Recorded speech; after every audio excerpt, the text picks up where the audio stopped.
Maltraitance sur les prisonniers palestiniens, la complicité de l'Occident.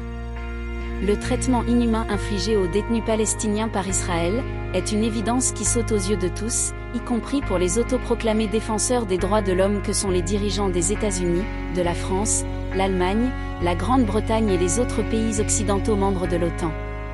D'après les chiffres rendus publics récemment par la Commission pour les affaires des prisonniers et le Club des prisonniers palestiniens, le nombre de Palestiniens arrêtés par l'armée israélienne en Cisjordanie occupée s'est élevé à 8270 depuis le 7 octobre 2023, dont 3500 en détention administrative sans procès, ni inculpation. Le pire est vécu par les Palestiniens arrêtés à Gaza et placés dans des camps de concentration avec des méthodes punitives nazies. Des centaines de détenus sont considérés comme disparus, assassinés et jetés dans des fosses communes, ou placés dans des prisons secrètes. Affamer les prisonniers constitue la politique la plus dangereuse imposée par l'occupation israélienne après le 7 octobre. La torture et les mauvais traitements ont affecté tous les prisonniers, hommes, femmes, ainsi que les enfants. Le contraste est énorme entre la situation dramatique des détenus palestiniens dans les geôles sionistes et le traitement humain accordé aux ressortissants israéliens qui étaient détenus par la résistance palestinienne à Gaza, selon leurs propres témoignages après leur libération.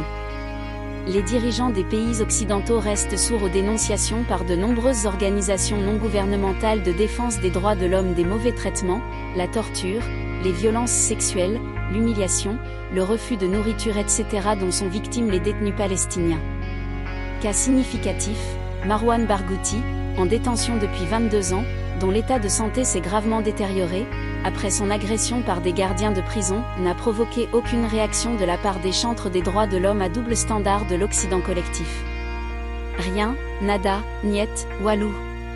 En chiffres, au moins 27 détenus palestiniens sont morts dans les prisons israéliennes depuis le 7 octobre, selon des sources palestiniennes. Et quelques 94 enfants palestiniens sont détenus à la prison de Megiddo dans le nord d'El-Quoz, dont 24 originaires de Gaza, d'après la Commission des affaires des prisonniers et ex-prisonniers et le Club des prisonniers palestiniens. Selon la même source, plus de 270 femmes palestiniennes, dont 2 enceintes, ont été arrêtées par les forces d'occupation depuis le 7 octobre dernier.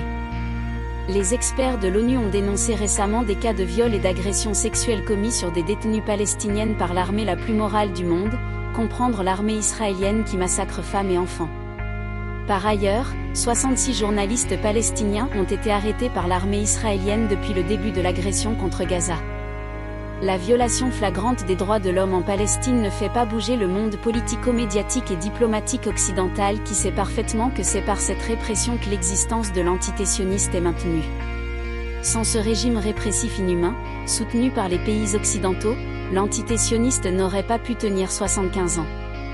En fait, ce parti pris relève moins d'une politique de 2 poids, 2 mesures, appliquée par les États-Unis et leurs alliés que d'une complicité pleinement assumée des crimes israéliens. Quand l'Occident fait semblant de défendre les musulmans chinois ou russes, il vise simplement à créer des ennemis intérieurs, en clair créer des terroristes locaux pour déstabiliser la Chine et la Russie.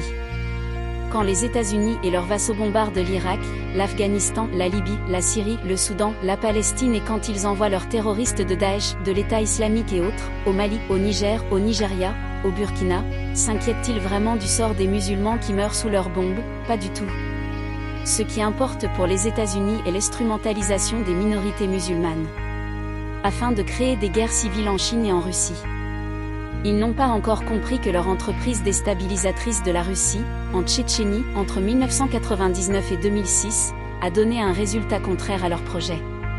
Poutine est la plupart du temps admiré, parfois adulé et toujours respecté par l'écrasante majorité des populations musulmanes, de Jakarta à Téhéran en passant par Damas, Bamako, Bakou, Niamey, Alger ou Kuala Lumpur. C'est un fait que tout un chacun peut vérifier par lui-même dans les rues des pays musulmans.